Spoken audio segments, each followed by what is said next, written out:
Est-ce que tu commences à peine à t'en sortir que tu recommences à zéro? Tu sors la tête de l'eau, tu as galéré pour avoir un bon taf. En plus, on est super bien payé dans ce domaine-là. Donc, tu commences à t'en sortir, tu as une belle voiture. Et là, tu dis non, stop, tu quittes, tu te mets au chômage et tu lances une boîte. Tu vois, je le vois un peu comme le gars qui a trouvé une île un peu Mm. fantastique, tu vois, dans laquelle c'est super, tu peux t'éclater, tu peux grandir, etc. Et tout.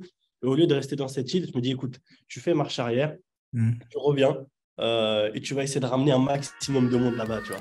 Je suis Mohamed Bouclé, auteur, conférencier et formateur en technique d'apprentissage. Je suis vice-champion du monde de lecture rapide et triple champion de France de mind mapping. Dans le podcast Connaissance illimitée, on démocratise les techniques d'apprentissage. Le but de ce podcast est de parcourir la vie de plusieurs personnes inspirantes pour vous démontrer que la réussite est à portée de tous. Paix sur vous, bienvenue dans ce nouvel épisode du podcast Connaissance illimitée. Et aujourd'hui, j'ai l'honneur d'avoir une star avec moi, la star de LinkedIn, qui s'appelle Youssef Koutari, qui est le fondateur de Coûte que Coûte. Et Coûte que Coûte, c'est une école qui a pour but qu'on réussisse tous. Et j'ai l'honneur d'avoir Youssef avec nous. Si vous êtes un peu sur LinkedIn, c'est sûr que vous l'avez déjà vu. À chaque fois que j'ouvre LinkedIn, je tombe sur un post de lui avec soit une pancarte, mais avec un message inspirant. Et ce qui nous permet d'avoir le sourire. Et il a un sourire incroyable. Et donc vous allez le voir, vous allez l'entendre. Et vous allez voir aujourd'hui Youssef avec son grand sourire et tout son enthousiasme. Je suis vraiment heureux de l'avoir. Salut Youssef, comment tu vas? Salut Mohamed, super. Merci beaucoup pour ton accueil, pour ton énergie. C'est parti, let's go. Yes. Alors, on va commencer tout simplement par une question simple qui est qui tu es. Est-ce que tu peux te présenter? Je t'ai présenté, mais j'aimerais que tu te présentes toi-même avec tes mots, tout simplement. Je m'appelle Youssef, je suis d'origine du Maroc. Donc, moi, je suis né à Casablanca. Je suis arrivé très jeune, à l'âge de 5-6 ans, et puis j'ai grandi principalement dans les Yvelines. Euh, Mes parents sont du Maroc aussi. Je suis marié, père de famille, 29 ans aujourd'hui. Et Wow. puis, on a créé cette école coûte que coûte, mais on a aussi essayé de se battre en fait pour ouvrir les portes et aujourd'hui permettre à d'autres personnes de permettre à tout le monde de, non pas de simplement ouvrir les portes, mais parfois de les enfoncer. Parce que les portes, elles sont parfois fermées, on n'a pas toujours la bonne clé, on n'a pas toujours le bon chemin. Donc, l'idée de se dire comment on peut faire lorsque la porte est fermée bah, pour l'enfoncer et rentrer coûte que coûte. C'est un peu ça D'accord. l'idée. Et à côté, bah, je suis aussi conseiller municipal dans la ville où est-ce que j'ai grandi. Donc, je suis délégué au numérique, l'emploi et la jeunesse. J'aime beaucoup le foot. Là, pour te donner un exemple, ça fait 6 jours de suite que je joue au foot tous les soirs. Donc, j'ai les jambes en feu. D'accord. Super. Je t'ai même vu que tu étais parti au Maroc pour suivre un des derniers matchs du Maroc. Tu as voyagé, tu y allais spécifiquement pour voir le match et voir l'ambiance marocaine pendant le match. Bon, on dirait pas que c'est le match où le Maroc a perdu contre la France, mais Euh, quoi qu'il en soit, t'as fait le voyage pour vivre les émotions et réaliser tes rêves, tout simplement. Alors, tu as créé une école, et ça, c'est incroyable. Est-ce que quand tu étais jeune, tu avais déjà cette envie de créer une école ou ça arrivait un peu comme ça? J'ai jamais pensé à créer une école de toute ma vie. Moi, quand j'étais jeune, j'ai toujours rêvé de sauver le monde. On a tous un rêve quand on est jeune. On veut devenir astronaute, on veut devenir pompier, on veut devenir ingénieur parfois. Hmm. Moi, mon rêve, c'était de devenir pompier. Donc, je voulais D'accord. sauver le monde et puis créer une école. C'est comme ça que je le vois un peu. Pas sauver le monde, mais plutôt permettre à des personnes d'accéder à des choses qui sont parfois difficiles. Et tu sais, lorsque tu aides une personne, en fait, c'est tout Hmm. son écosystème qui va être aidé. Donc, Ouais. si une personne arrive à s'en sortir, c'est ses parents, c'est sa famille, c'est ses petits frères, ses cousins, c'est tout Hmm. son environnement. Et donc, j'ai gardé cet esprit rêveur de me dire comment je peux faire pour faire avancer les choses. Et ça s'est concrétisé aujourd'hui par monter une école. D'accord. Et donc aujourd'hui, tu es directeur d'une école, tu l'as fondée. Mais toi, quand tu étais jeune, tu étais un enfant brillant, tu avais des bonnes notes, tu étais quel type d'élève d'abord quand tu étais jeune? Après, on parlera du parcours, mais Euh, J'étais la personne, on va dire, instable. Parfois très bon, parfois le plus nul. Tu vois? Donc, d'accord. soit j'étais excellent, soit j'étais archi naze. Et j'ai toujours été drivé par la motivation. Donc, on a des personnes qui sont très disciplinées dans leur vie. Moi, ça a toujours été la motivation qui m'a drivé. Donc, on pourra rentrer dans le détail, mais moi, j'ai redoublé Hmm. 3 fois. J'ai eu plein de galères. Ça n'a pas toujours été très D'accord. facile. Mais ce qui m'a aidé, c'est Adibou quand j'étais jeune. Tu vois le jeu, là, Ouais, quand bien sûr. tu es petit dans la plateforme, Ouais. tu t'amuses en jouant. Ça m'avait pas mal aidé. Voilà. D'accord. T'as redoublé 3 fois, t'as redoublé quoi? À quel niveau J'ai redoublé déjà la CE1 parce Mhm. que je ne parlais pas très bien français lorsque Ouais. je suis venu du Maroc. Donc, cette année-là, un peu particulière. Dès que j'ai Mhm. redoublé cette année, j'ai explosé. Tu vois. Donc, D'accord. pendant 5-6 ans, j'étais toujours premier, deuxième de la Mhm. classe, j'arrachais tout. Mhm. Je me rappelle, les profs, ils disaient même, bon, il faudrait que Youssef il laisse participer un peu les autres, il lève toujours la main. Mais j'ai même pas compris, même aujourd'hui, j'arrive pas à comprendre cette remarque de il lève toujours la main, il veut Ouais. participer. Tant mieux, tu vois, tu as quelqu'un qui Mhm. est actif, encourage-le encore plus au lieu de lui dire reste dans ton coin. Là, des fois, tu as des choses comme ça Ouais. un peu qui, je trouve, c'est pas ultra positif pour l'enfant de voir ça dans son carnet de notes, je ne sais plus comment on appelle, un bac de base STG en informatique que j'ai raté parce que aucune motivation, des Mhm. difficultés un peu chez moi assez D'accord. particulières. Donc, je me suis fait virer du lycée. J'ai fait 3 lycées différents et je l'ai repassé dans un autre lycée. Et après, à l'université. Voilà, la deuxième Mhm. année, D'accord. une dispute avec un professeur qui allait un peu trop loin. Et donc, Mhm. je ne pouvais Ça plus n'a pas revenir marché. en arrière, quoi. J'ai D'accord. arrêté pour un an, ça n'a pas pris et je suis revenu à la fin avec D'accord. beaucoup de hargne. Et aujourd'hui, t'as quoi? T'as un bac plus 5? Aujourd'hui, j'ai un bac plus 5. Wow. Exactement. C'est fou ce que tu racontes là. Parce que moi aussi, j'ai redoublé le CP. Je devais aller en SECPA. Un peu. Moi, je suis né en France, mais famille nombreuse, 6 sœurs. Famille marocaine, 6 sœurs. Je suis l'avant-dernier. Mes parents ne savent pas lire, ne savent pas écrire, donc je devais aller en SECPA parce que j'étais trop nul. Et donc je vois ce que tu racontes, et c'est incroyable pour toutes les personnes qui nous écoutent d'entendre qu'une personne a redoublé 3 fois, qu'elle a raté le bac, à la fac, elle s'est fait entre guillemets presque virer ou elle a dû arrêter. Et aujourd'hui, t'as quand même eu un bac plus 5 ce qui est incroyable, et aujourd'hui t'es fondateur d'une école et t'impactes des vies et t'impactes des jeunes. Et ça, c'est incroyable. Et est-ce que tu penses que ce que tu as appris à l'école te sert aujourd'hui dans ta fonction de directeur d'école et de directeur... En plus, c'est une école secondaire, c'est une école post-bac. Hein. C'est des personnes qui...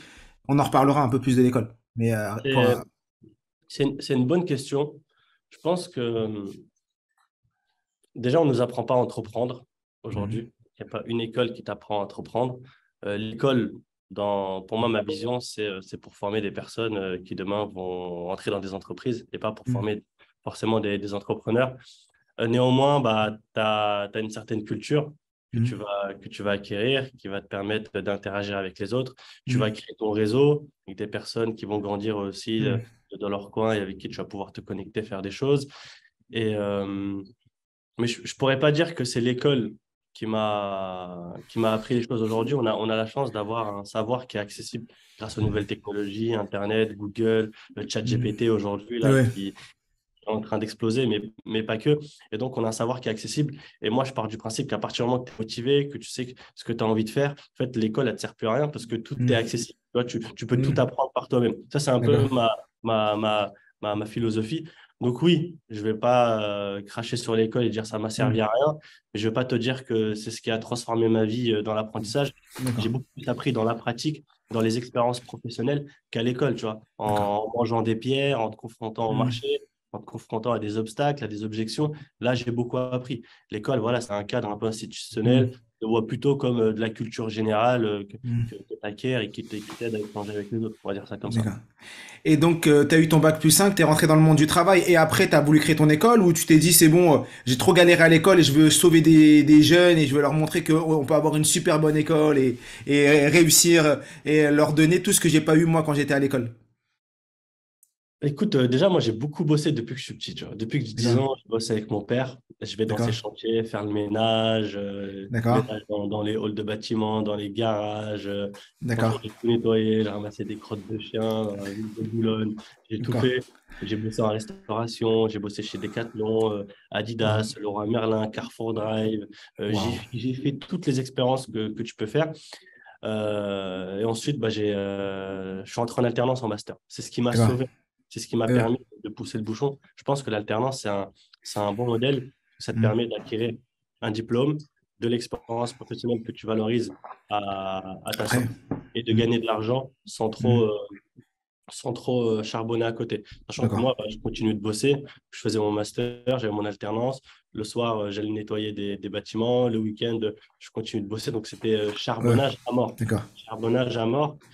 Et à la suite du master, j'ai bossé pendant 2 ans en CDI, toujours dans le monde de l'informatique. Moi, j'ai eu un master ingénieur d'affaires dans le monde des D'accord. technologies. Donc, j'ai D'accord. travaillé dans la cybersécurité, chez Oracle, dans ce type d'entreprise. Et 2 ans après, je me suis rendu compte, je me suis dit, écoute, bah, tu vois, là, tu as réussi à t'en sortir. Et il t'en a fallu peu, en fait. Il t'a juste fallu, t'as juste manqué les bonnes informations, les bons codes, tu vois, savoir Ouais. par où passer. Quand tu as des parents qui se donnent à fond pour toi, connaissent pas forcément le système. La chose que moi, mon père me répétait toujours, c'est fais des études si tu veux pas faire la même chose que moi toute ta vie. Mm. Tu vois, donc on va faire le ménage. Et donc, c'était déjà une source de Mm. motivation parce que je voulais pas Mm. faire ça toute ma vie. Et déjà, ça m'a motivé. Mais par contre, j'avais pas forcément D'accord. l'info. C'est quoi le secteur porteur, par où il faut passer, tu vois, qu'est-ce qu'il Mm. faut faire, c'est quoi le chemin, par quelles écoles, quel type d'entreprise, quoi les Mm. expériences. Donc, tout ça, on l'a connu en mangeant des pierres, on l'a connu en essayant plein de Mm. métiers différents. Et 2 ans après, je me suis dit, bah, en fait, c'est ça qui nous manque, tu Mm. vois. Nous, on a faim, on a la dalle, on est motivé. Il nous faut des personnes qui peuvent nous accompagner pour aller faire des métiers qui sont très porteurs, très intéressants, aussi rémunérateurs. Quand tu Mm. viens de quartier populaire, tu as besoin de bien gagner ta vie, hein, on ne va pas se mentir. Mm. Hein, Bah, c'est bien compliqué sûr. après d'assumer tout ça. Donc, 2 ans après avoir fini mes études Mm. en CDI, et là, j'ai décidé de me lancer à fond D'accord. dans ce projet. Et ça a été le choix le plus difficile de toute ma vie. Voilà. Pourquoi le choix le plus difficile de toute ta vie? Est-ce que tu peux développer? Alors, pas le pourquoi, mais le c'est-à-dire, plutôt. Parce que tu commences à peine à t'en sortir que tu Mm. recommences à zéro. Tu vois? D'accord. C'est-à-dire, tu sors la tête de l'eau. Tu as Mm. galéré toute ta vie. Tu es là, tu as charbonné comme un porc pour avoir un bon taf. En plus, on est super bien payé dans ce domaine-là, mais c'est Mm. des salaires qui sont incroyables en sortie d'études pour des jeunes Mm. comme nous. Donc, tu commences à t'en sortir. Tu as une belle voiture, tes parents, hop, Mm. tiens, c'est bon, bam, bam, chacun fait ce qu'il veut. Mes petites sœurs, tiens, inscris-toi à l'équitation cette année, il faut que tu t'éclates, il faut que tu kiffes. Là, Mm. c'est bon. Tu dis, ah, yes, hop. Ouais. Et là, tu dis non, stop, tu quittes, tu te mets au chômage et tu lances une boîte. C'est-à-dire, tu Wow.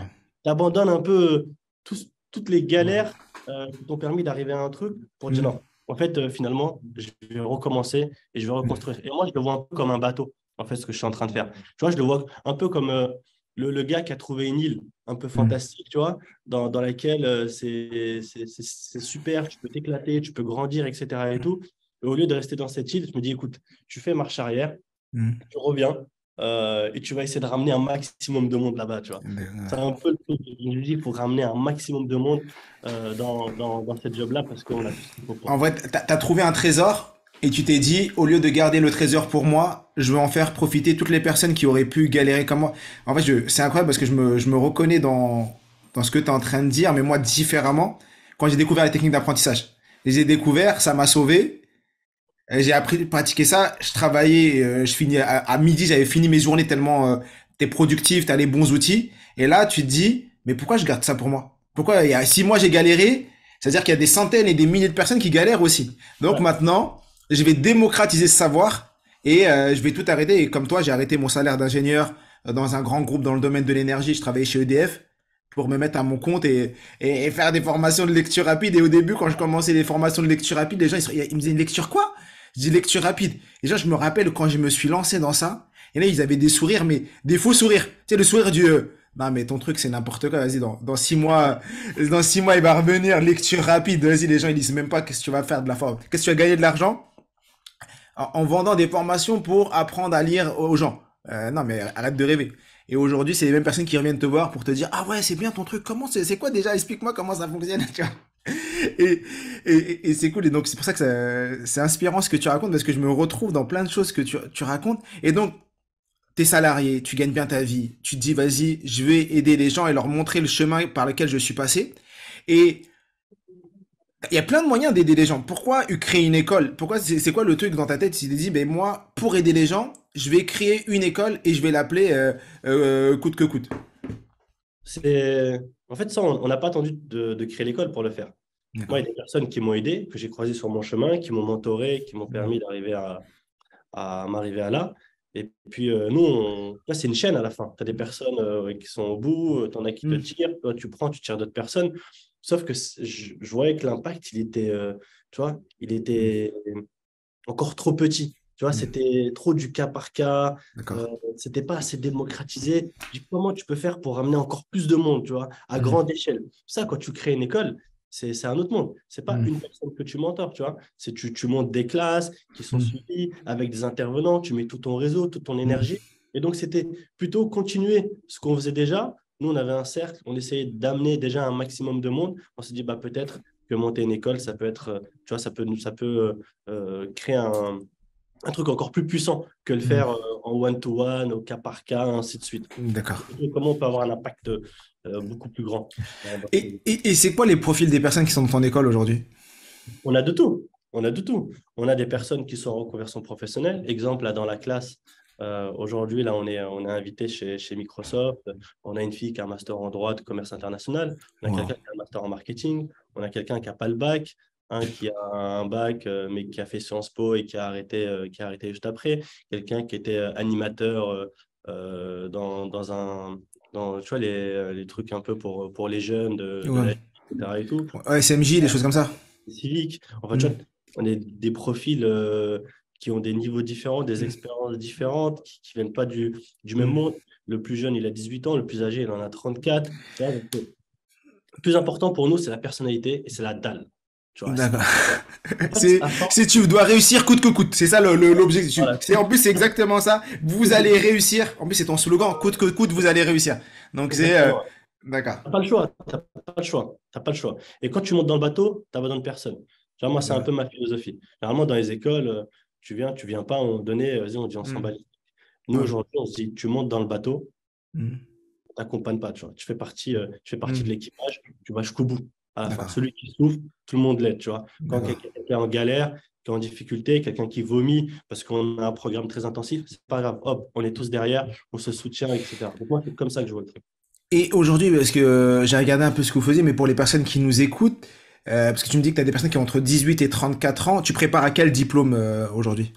Aujourd'hui, c'est un diplôme de reconversion. Donc, nous, on a un D'accord. diplôme de niveau Bac+2 qui est D'accord. reconnu par l'État, RNCP, sachant que le parcours, il est sur 15 mois.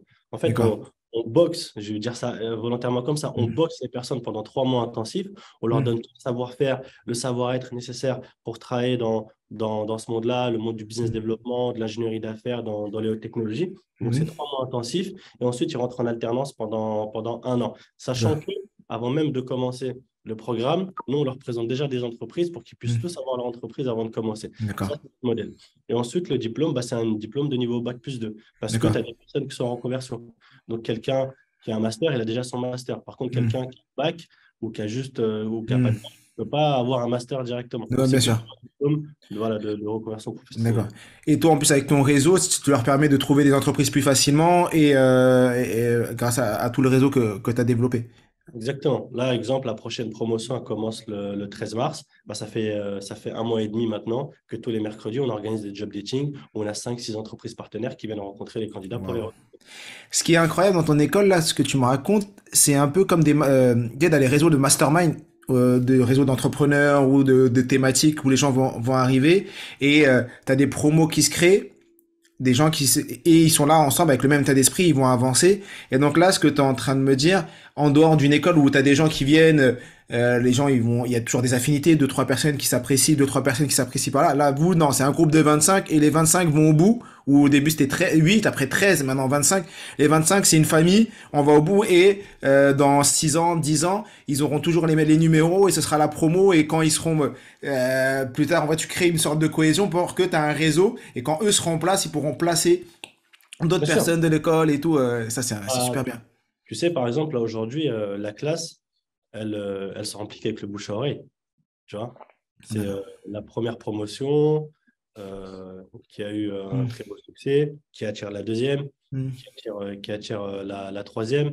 Donc, les premiers qui disent, OK, moi, quand est-ce que je viens dans l'école? J'ai envie d'intervenir, j'ai envie de... Tu vois, Mm. d'habitude, c'est les écoles qui vont aller dire, ouais, est-ce que tu peux venir témoigner? Là, c'est Mm. l'inverse. Les étudiants qui disent, ah non, moi, je veux témoigner. Quand est-ce que- C'est top, tu vois, c'est magnifique. Super. Et aujourd'hui, Et donc, tu me dis que tu as plusieurs de personnes entre 18 et 34 ans. Euh, Comment toi et comment vous arrivez à accompagner la disparité entre les âges et les manières d'apprendre? Parce qu'une personne qui sort du bac et une personne qui a déjà un master ou une personne qui a 34 ans qui a déjà travaillé, peut-être que l'état d'esprit est pas le même. Comment toi tu vois ça et est-ce que tu as des tips, des trucs à donner aux personnes qui nous écoutent? Ça c'est une très bonne question. Je pense que il faut que les personnes prennent ce qu'il y a de meilleur chez l'autre. Nous, c'est comme ça qu'on le voit, même dans les intervenants. En fait, nous, on n'a pas de professeur qui vient de faire un cours théorique. On n'a Mm. que des professionnels qui travaillent et qui viennent te montrer comment ils bossent en fait au quotidien, te Mm. partager leur méthodologie, leur expérience de manière très pratique. On leur dit, toutes ces personnes, prenez le meilleur. Vous Mm. voyez, apprenez d'eux. Et dans une classe, c'est pareil. Peut-être que tu as le jeune qui a 18 ans, qui a moins d'expérience, mais il a une niaque, il a une déterre, il a une manière de faire, il a plus d'audace que l'autre qui a un master, qui a déjà eu Mm. quelques expériences, ainsi de suite. Et donc, tu en as qui vont apporter de la sagesse, d'autres qui vont apporter de l'audace, ainsi de suite. Donc, créer une boule d'énergie où Mm. tout le monde va chercher le meilleur de l'autre. Et c'est ça, en fait, le D'accord. modèle. Peu importe d'où tu viens, tu as toujours quelqu'un qui a un truc de plus, tu vois, que toi. Et va chercher ce truc-là et essaye de voir comment tu vois, l'incorporer, en fait, finalement. D'accord. D'accord. C'est super intéressant ce que tu es en train de me dire. Tout à l'heure, tu disais que c'est un des challenges le plus importants que de ta vie. En même temps, t'es assez jeune, hein, t'as 29 ans, t'es reparti de zéro en disant je vais créer une école, tu t'es mis au chômage pour commencer ça. Quels ont été les plus gros challenges ou les plus grosses difficultés que tu as rencontrées dans ce projet et comment tu as fait pour surmonter ça? Même si tu l'as surmonté coûte que coûte, ça je le sais, mais comment tu as fait? Bah déjà, le fait de quitter mon CDI, comme je Mhm. t'ai dit, moi, j'étais marié, j'avais un enfant en bas âge, c'était pas forcément facile. Ma femme était encore en master. D'accord. Un master en droit du numérique qu'elle a eu l'année dernière, donc c'est top. Euh, et bah, tu sais, tu es tout seul, c'est toi qui ramène les sous, c'est toi qui paye le loyer, qui fait tout. Donc tu te dis, ah, tu repars comme ça, alors que c'est pas stable. Ouais, donc déjà, ça c'était une grosse épreuve. Toi, tu me fais trop rire parce que quand je t'écoute, je m'écoute.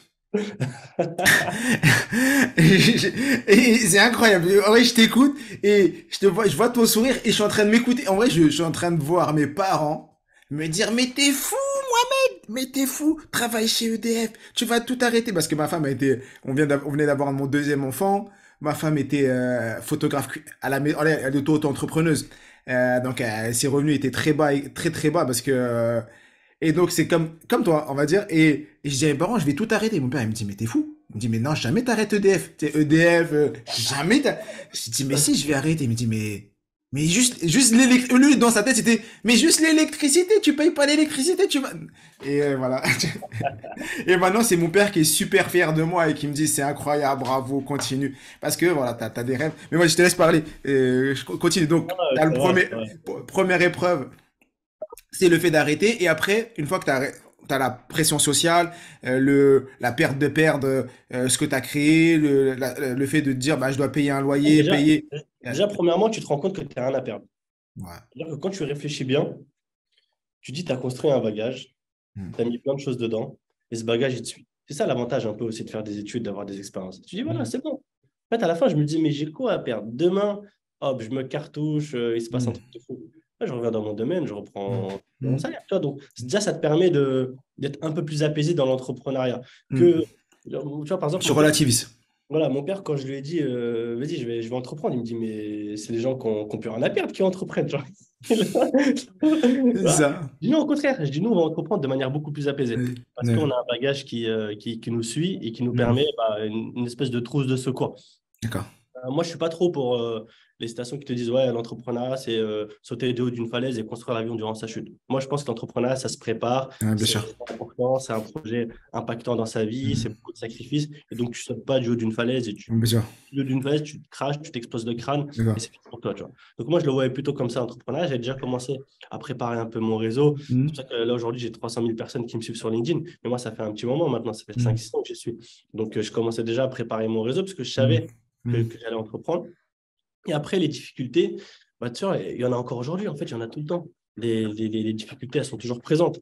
Donc, comprendre un peu le monde de l'éducation, des organismes de formation. Mm. Quand tu n'as jamais lancé d'école, tu as beaucoup de Mm. normes. beaucoup de process qualité aujourd'hui en France, tu as beaucoup de réglementations. Tout ça, il faut bien comprendre, il faut le saisir, il faut le mettre en application. Donc ça, c'était la première étape. C'était créer un D'accord. organisme de formation, être agrémenté, accrédité, ce que tu veux. Première étape. Deuxième étape, lancer une première classe. Tu vois, c'est-à-dire la première classe que j'ai lancée, j'ai pris aucun financement. Je leur ai tout offert. Je leur ai dit, écoute, venez, je suis en train de monter mon école. Un projet, vous êtes les premiers, je ne vous demande rien. Faites-moi confiance. À la fin, vous ressortez avec un job. Par contre, on va galérer pendant 3 mois.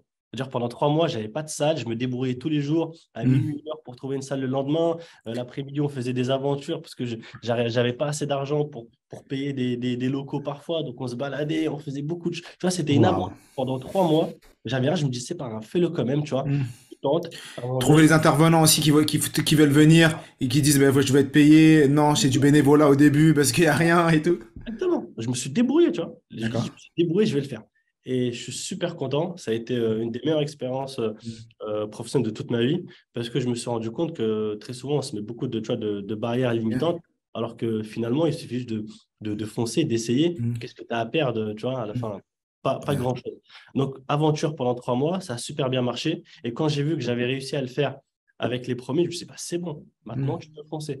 Donc là, deuxième étape, c'est le recrutement. Tu vois, donc recruter, trouver les bonnes personnes, accélérer, Mm. monter quelque chose avec des vraies sources de financement, Non, bien etc. sûr.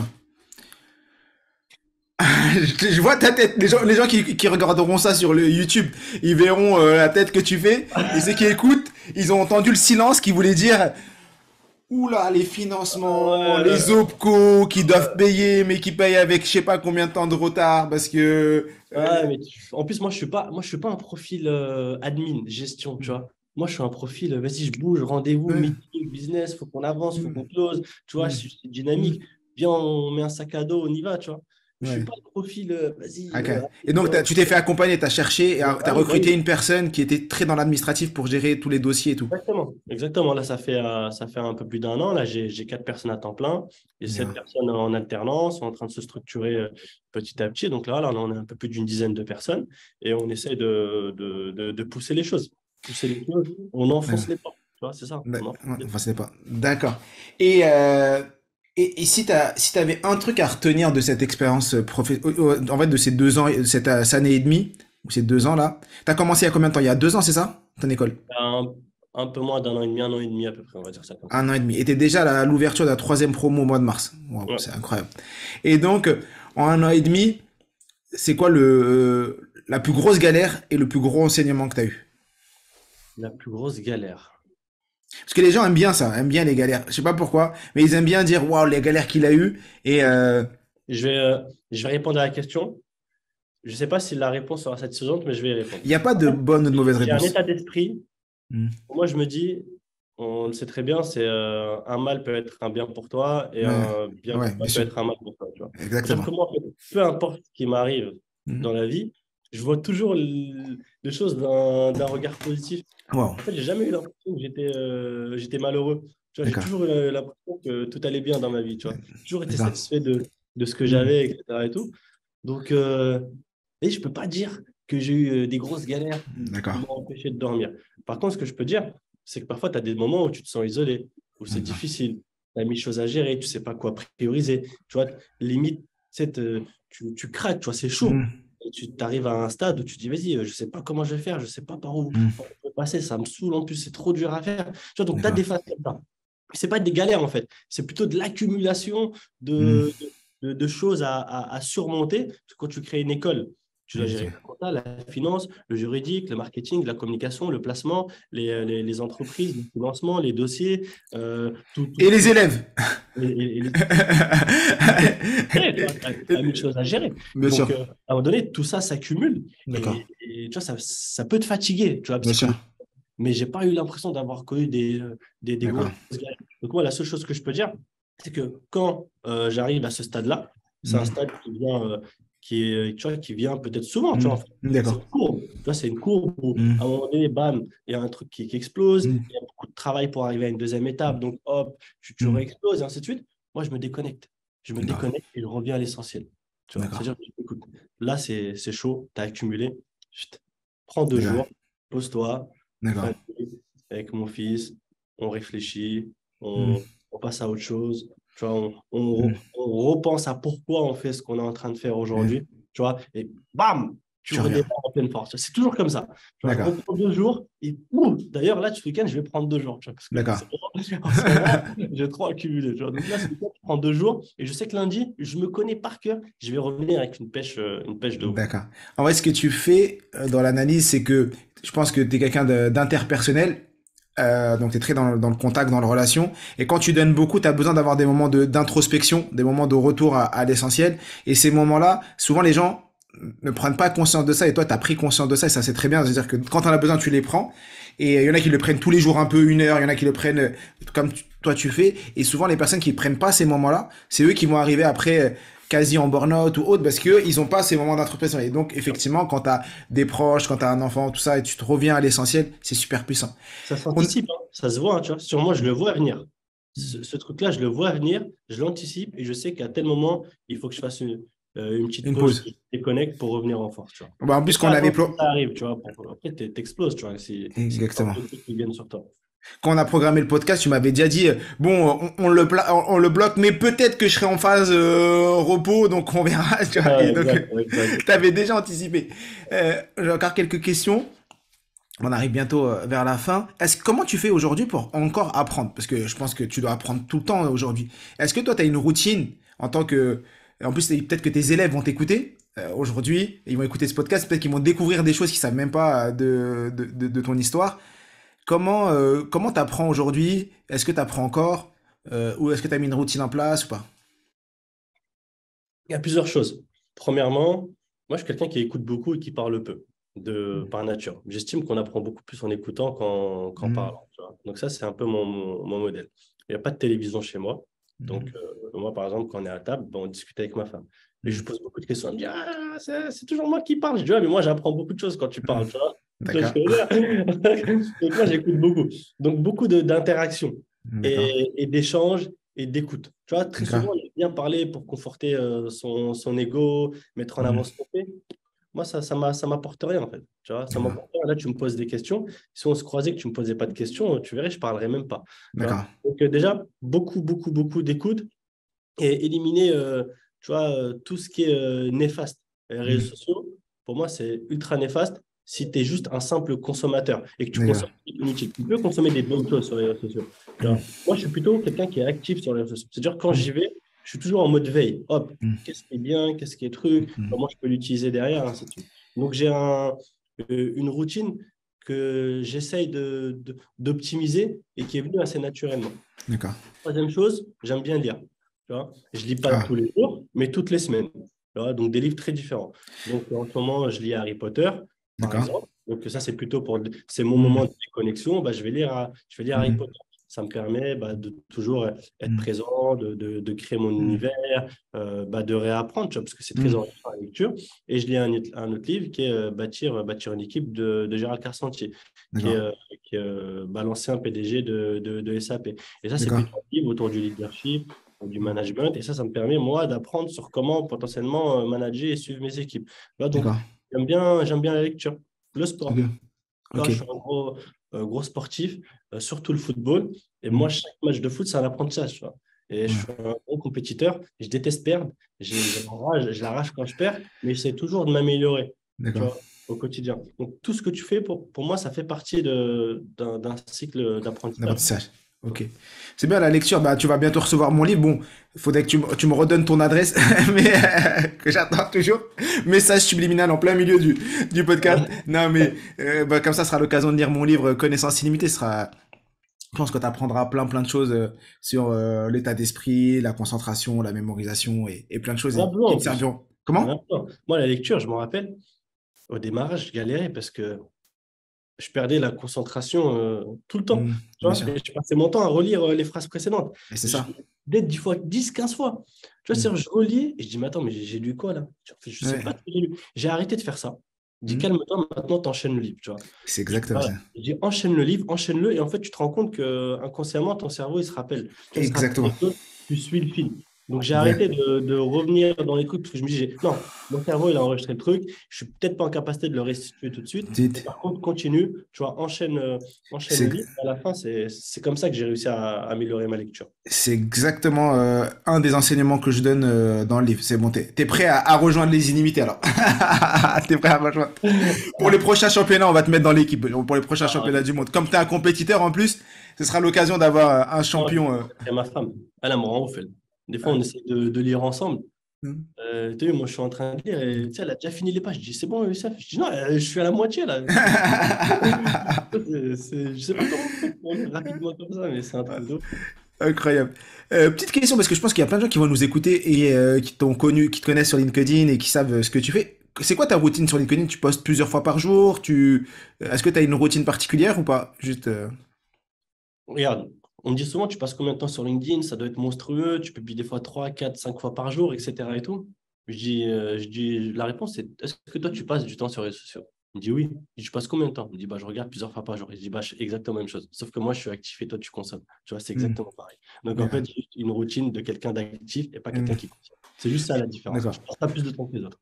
D'accord. Donc, toi, tu postes régulièrement. Tu réponds à tous les commentaires des gens qui t'écrivent ou pas? Franchement, je vais être cash.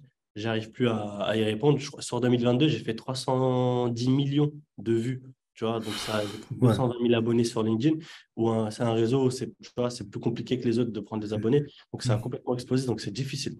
Là, les commentaires, les messages et tout, j'essaie de le faire. Mais déjà, avec le projet de développer l'école, t'es obligé de faire un filtre. Ok, c'est important. Bien.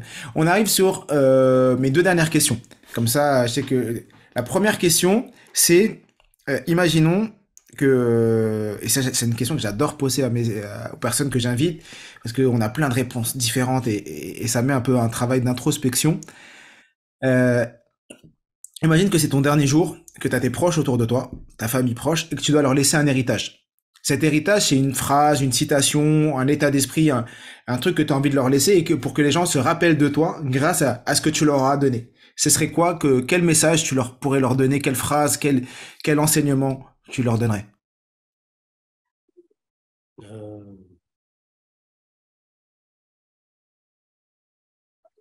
Nous, on est comme ça, un câlin, un bisou sur le front. Il n'y a pas de mots, en fait, pour définir ce qu'on est, tu vois. Donc, Après, c'est plus un enseignement. Quand je dis ça, c'est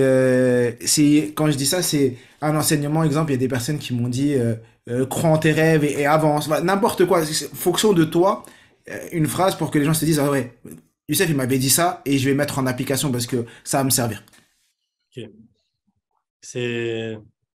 En fait, c'est une phrase qui est complexe parce que moi, j'aime bien adapter ce que je dis en fonction des personnes que j'ai en face parce que je sais qu'ils ont chacun des situations différentes et qu'ils n'ont pas forcément besoin des mêmes infos. Tu vois. Chacun a besoin d'informations. Mais si je prends l'exemple de ma mère, tu vois, ma mère, elle a fait le ménage toute sa vie.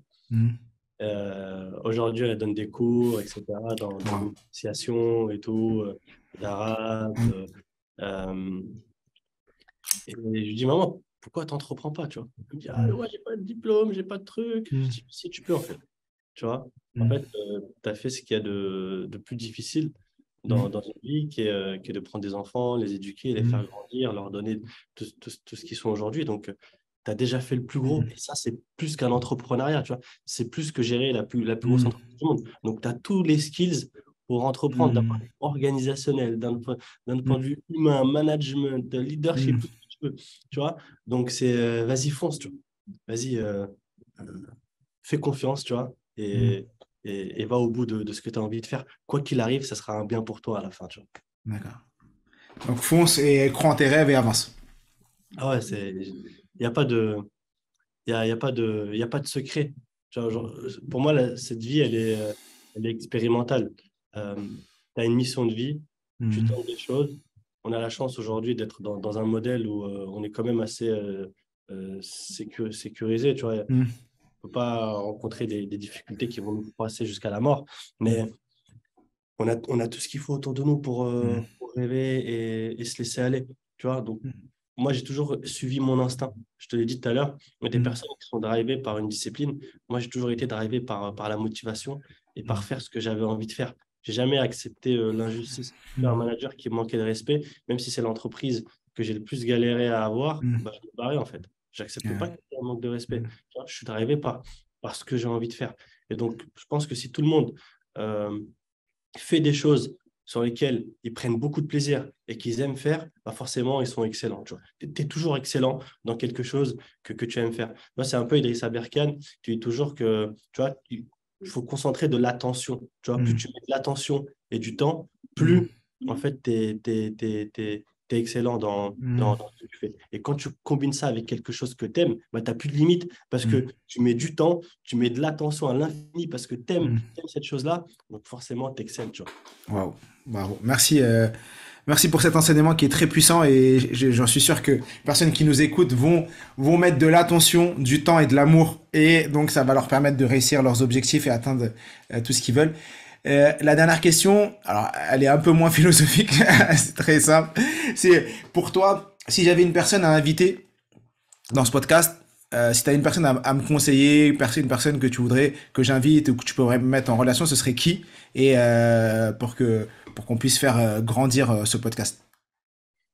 Une personne inspirante qui pourrait nous partager des enseignements et tout. Moi, je trouvais ça bizarre. J'ai mon père. Vas-y. S'il est chaud, moi je suis chaud. Moi je te le dis. Mets-moi en relation, donne-moi son numéro, je vais l'appeler, je vais dire Amel Haj, s'il vous plaît. Youssef, il m'a dit, faut que je vous invite, vous êtes un entrepreneur depuis la première heure, vous avez fait beaucoup de choses. J'aimerais avoir vos enseignements. Moi, à chaque fois, mon père, pareil, il a fait bien toute sa vie, mais moi, dès que je fais quelque chose, je lui demande des conseils, tu vois. Je dis, papa, t'en penses quoi? Vas-y, est-ce que tu me mets en relation avec lui? Tu t'acceptes que je l'invite ici ou pas? Je vais te mettre en relation. Vas-y, franchement. Je sais pas s'il va accepter. Parce que lui, non, il vas-y. est dans son coin, Et pourquoi en plus c'est incroyable? C'est fou parce que la semaine dernière, j'ai fait, donc je te dis, j'étais avec le maire on en parlait en off, j'ai fait le maire de Saint-Ouen, Karim Bouamran. Et donc je lui pose la même question à la fin. Et là, il commence à me dire, oui, Tony Parker, il commence à me donner des noms. Et après, il me dit, non, en vrai, je me suis trompé.